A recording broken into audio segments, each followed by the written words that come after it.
శేషు గారు, అమృత్ పథకం కానీ, హృదయ్ కానీ, స్మార్ట్ సిటీ కానీ, సో ఇలాంటి వాటి ద్వారా గత ప్రభుత్వంలో కేంద్ర ప్రభుత్వం ఇచ్చిన నిధులు పూర్తి స్థాయిలో ఉపయోగించలేని ఒక విమర్శ ఉంది. మరి ఈసారైనా ఆ 3 పథకాల ద్వారా తెలంగాణ స్టేట్ గవర్నమెంట్ పూర్తి స్థాయిలో ఉపయోగించనుందా?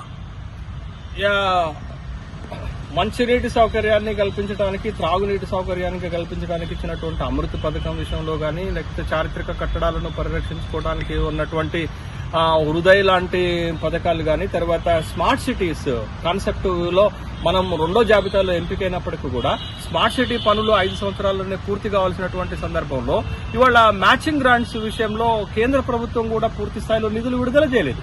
కాబట్టి ఇలా స్మార్ట్ సిటీ పనులు 5 సంవత్సరాలలో పూర్తి కాకపోవడం వల్ల కొత్తగా వచ్చినటువంటి రేవంత్ రెడ్డి ప్రభుత్వము కేంద్ర ప్రభుత్వానికి ఒక విజ్ఞప్తి చేయడం జరిగింది.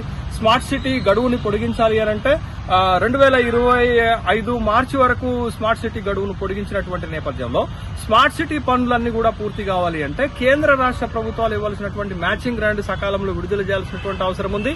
అయితే బడ్జెట్ లో వరంగల్ స్మార్ట్ సిటీ పనులను పూర్తి చేయడానికి నిధులు కేటాయిస్తే మరింత వేగంగా స్మార్ట్ సిటీ పనులు పూర్తి అయ్యేటటువంటి అవకాశం ఉంది. అట్లా కాకుండా ఇటు కేంద్ర ప్రభుత్వము అటు రాష్ట్ర ప్రభుత్వాలు తమ మ్యాచింగ్ గ్రాంట్ గనక విడుదల చేయనటువంటి పక్షంలో ఈ స్మార్ట్ సిటీ పనులు ఎట్లా పూర్తవుతాయనేటటువంటి ప్రశ్నలు తలెత్తుతున్నాయి. ఇవాళ స్మార్ట్ సిటీ పనులు పూర్తి కాకపోవడానికి, వరంగల్ స్మార్ట్ సిటీగా మారకపోవడానికి కేంద్ర రాష్ట్ర ప్రభుత్వాలు 2 బాధ్యత వహించాల్సినటువంటి అవసరం ఉంది.